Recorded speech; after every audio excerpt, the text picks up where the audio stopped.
Electric vehicles. Is that what you want? Is that what you need? Do you really like electric? We're here talking about this article from the last two videos that we saw, um, going through this article in The Atlantic, written by Sahil Desai, about electric vehicle surprises at rental stores. There's the picture he has of his rental EV. He continues to talk about his experience when he rented a car from Hertz that was an electric vehicle that he had not expected because he put in for the manager special and they actually gave him the electric vehicle unbeknownst to him. So it was a Chevy Bolt. He says that Hertz had provided him with a sheet of paper listing 3 nearby EV chargers, which were really not germane to his out of town trip. He was on a big road trip, not just going around town. He says it would be like a business person going to an office rental store back in the late 80s to get an IBM Selectric typewriter, and the person at the desk says, "Oh, we're out of those. Here's a Macintosh computer." Laura Smith, Hertz's executive vice president of global sales and customer experience, told him that the company emails a link to an online EV guide to every customer who explicitly books an electric car. Because my car was a surprise, he says, I didn't get one. Smith said that Hertz has begun to put QR codes pointing to the online guide on the keychains for all its EVs. At this point, Hertz has one of the biggest EV fleets in the entire world, an army of tens of thousands of Teslas, Polestars, and GMs, with an order of magnitude more on the way. Perhaps Hertz is over-fleeted with electric cars. Jonathan Weinberg, the CEO of the rental car site AutoSlash, told him. That means that if the car you wanted isn't available, the one you get instead is more likely to be an EV.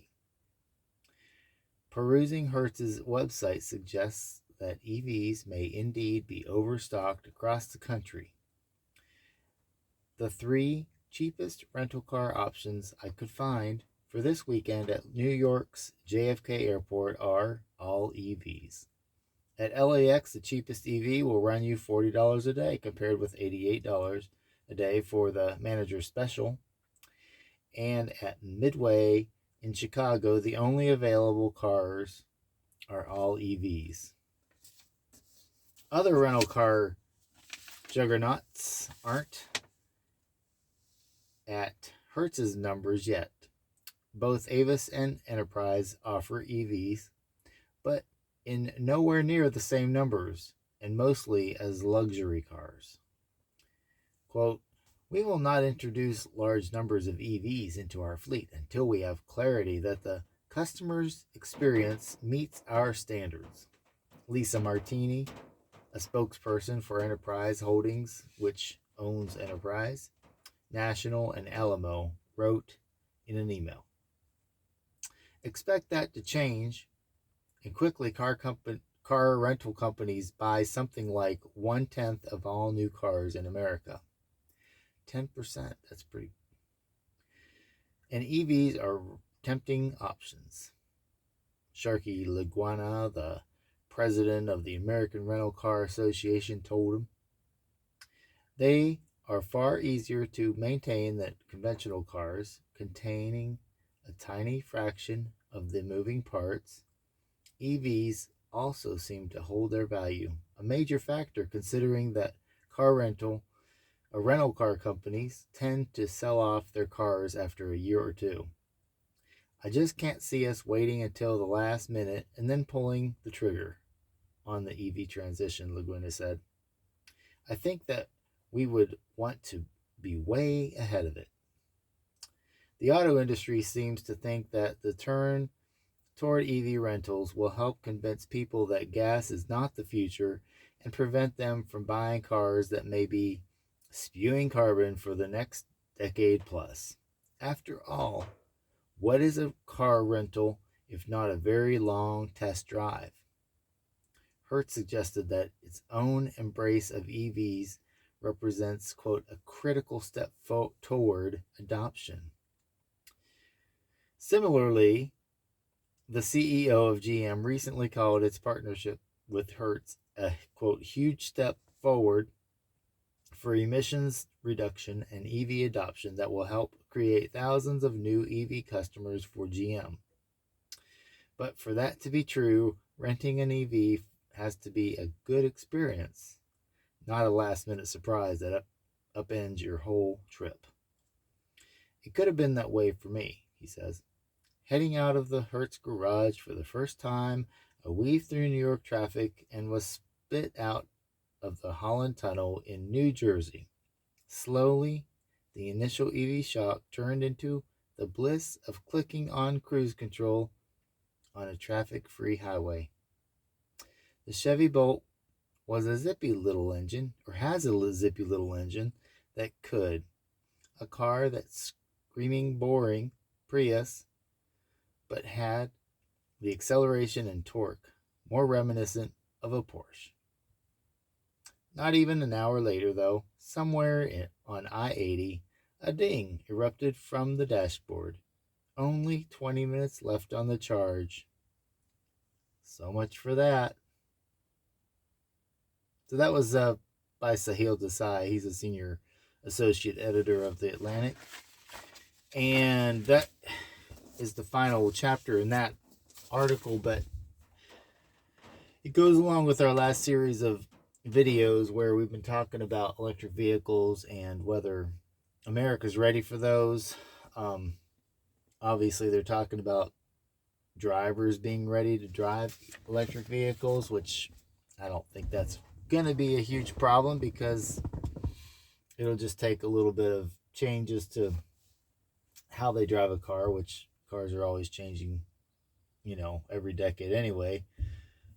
Can you imagine the difference between this 85 going to 95 and then a 2005 and now a 2015 and so forth car?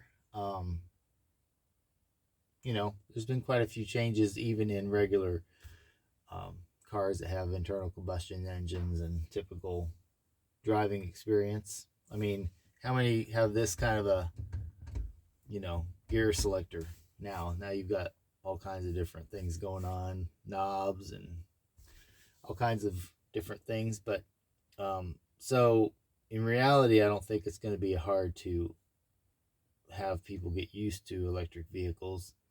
Obviously, the difficulty that they're pointing out in this article and other articles is the difficulty in getting a good charge quickly and being able to find a charging station. So, especially on a road trip. Have you found that to be true? I believe that most Americans typically like to own a car both for commuting and for the occasional road trip or long distance run, maybe into the countryside on a weekend, which would be hampered by having an electric vehicle to some degree. So it's a difficult thing to own electric vehicles right now because of those reasons. But in the end, the biggest reason, like we've been talking about before, that it's going to be difficult for electric vehicles to become ubiquitous and to start taking over the majority of the fleet on the roads is the fact that they're not actually currently saving carbon. Yes, they save carbon in the moment that you're driving the car on the road at that moment, but when you plug them in to charge them, that cord goes out to the power generating station down the road, and what is that powered by?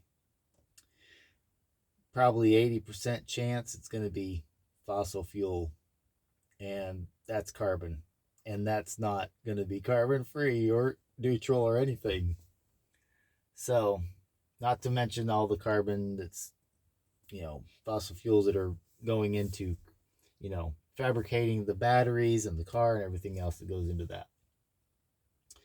So, until renewable sources come online to provide base load power, basically electric vehicles are just an exercise in offsetting the carbon footprint to somebody else's backyard, or your own backyard if you have a power generating station nearby that's run on coal, clean coal, or natural gas, or what have you, oil. So with that in mind, if you've seen my other videos, you've heard me talk about the fact that we're going to have to go to something that is much more powerful, much more potent in generating base load power when you want to go away from fossil fuels, and that's going to be almost assuredly nuclear power. So nuclear power generating plants, we talked about them before, we'll talk about them again, we'll talk about them in a future video, but that is really the key. At this point in history, probably for the next 100 years, I'm going to venture to say, I know we're talking about going carbon neutral by 2030 and stuff like this, but I think there's going to be fossil fuels around for the foreseeable future for the majority of our power generation. I could be wrong, happily so, but I think we're going to find that the fossil fuels are going to be with us a long time.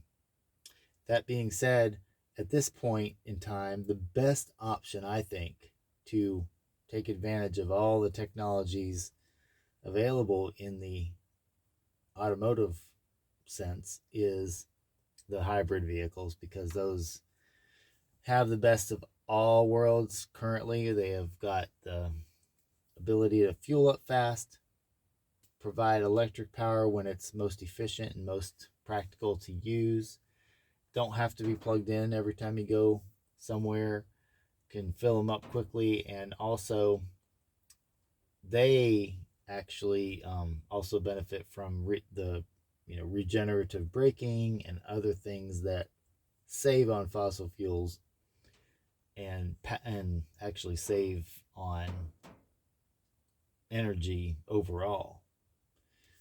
That those are the best option at this time for everybody. I might be wrong. You can let me know in the comments. I might be totally correct, and if so, then that's going to be where you give me that thumbs up, and then you're going to go ahead and subscribe to be able to join us for the next part of our conversation, which will most likely be getting into discussing nuclear power generation and discussing hybrid vehicles more in depth, because there's actually some awesome things coming up for getting your legacy vehicles up to a new state where they can actually have some hybrid features in them to be able to take advantage of the current technology. So, and then retain the classic character that they have. So join us again next time. Check out our other videos and keep driving it home.